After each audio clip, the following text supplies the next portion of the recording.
അവൻ്റെ ഹബീബ് റസൂൽ കരീം സല്ലല്ലാഹു അലൈഹി വസല്ലം തങ്ങൾ പറയുന്നൊരു കഥ സ്വഹീഹ് മുസ്ലിമിൽ പ്രതിപാദിക്കുന്നുണ്ട്.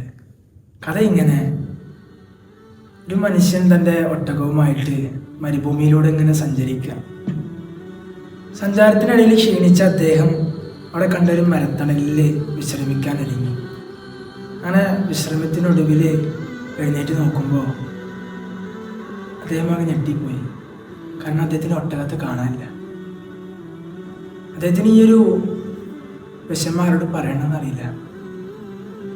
കാരണം ആ ഒട്ടകത്തിൻ്റെ പുറത്താണ് അദ്ദേഹത്തിന് കഴിക്കാനുള്ള ഭക്ഷണം, അദ്ദേഹത്തിൻ്റെ വെള്ളം, മറ്റെല്ലാ ജീവിതോപാധികളും ഉള്ളത് ആ ഒട്ടകത്തിൻ്റെ പുറത്താണുള്ളത്.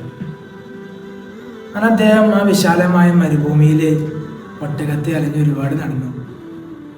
അവിടെയുള്ള കുന്നും മലകളൊക്കെ കയറി നോക്കി.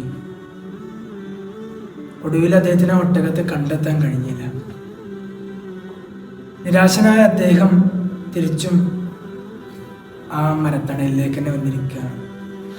അദ്ദേഹം മനസ്സിൽ ഉറപ്പിച്ചു തൻ്റെ മരണം ഇനി വിദൂരമല്ല എന്ന്. കാരണം ഭക്ഷണം വെള്ളമൊന്നുമില്ലല്ലോ. ആകെ വിഷമിച്ച് എന്താ ചെയ്യാന്ന് പോലും അറിയാണ്ടിരിക്കുന്ന വേളയിലാണ് ഇവിടുന്നൊരു ശബ്ദം കേൾക്കുന്നത്. ആ മനുഷ്യൻ തല ഉയർത്തി നോക്കിയപ്പോൾ അദ്ദേഹത്തിന് തന്നെ അവനെ നേത്രങ്ങളെ വിശ്വസിക്കാൻ കഴിഞ്ഞില്ല. കാണാണ്ട് പോയ ഒട്ടകം തന്നെ മുമ്പിൽ നിൽക്കുകയാണ്. ഇതിന് വലിയ സന്തോഷമായി. വേഗം സന്തോഷാധിക്യത്താൽ ആ ഒട്ടകത്തിൻ്റെ കടിഞ്ഞാൻ പോയി പിടിച്ച്.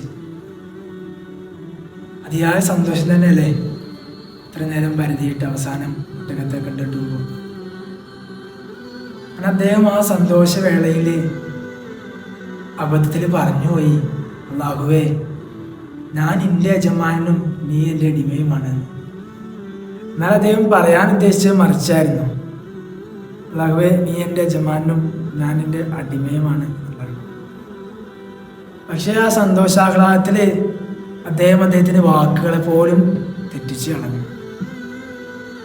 തുടർന്ന് നബി സല്ലല്ലാഹു അലൈഹി വസല്ലം തങ്ങൾ പറയുന്നുണ്ട്, ആ മനുഷ്യന് തൻ്റെ ഒട്ടകത്തെ തിരിച്ചു കിട്ടിയ ഒരു നിമിഷ നേരത്തുണ്ടായ വലിയ സന്തോഷം, ആരോടും പറഞ്ഞറിയിക്കാൻ പറ്റാത്ത ആ ആഹ്ലാദം, അതിനേക്കാൾ എത്രയോ വലിയ സന്തോഷമാണ് ഒരു അടിമ തൻ്റെ യജമാനായ റബ്ബ് സുബ്ഹാനഹു വ തആലയിലേക്ക് ആ അടിമയുടെ തെറ്റുകളൊക്കെ മനസ്സിലാക്കി അതൊക്കെ മുൻനിർത്തി പശ്ചാത്തപിച്ച് മടങ്ങുമ്പോൾ ഉണ്ടാകുന്നത്.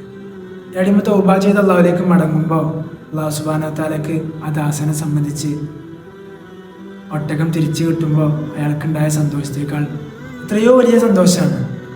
അല്ലാഹു സുബ്ഹാനഹു വ തആല നമുക്ക് നമ്മുടെ തെറ്റുകളൊക്കെ മനസ്സിലാക്കി അവനിലേക്ക് ഖേദിച്ച് പശ്ചാത്തപിച്ച് മടങ്ങാനുള്ള തൗഫീക്ക് നൽകട്ടെ.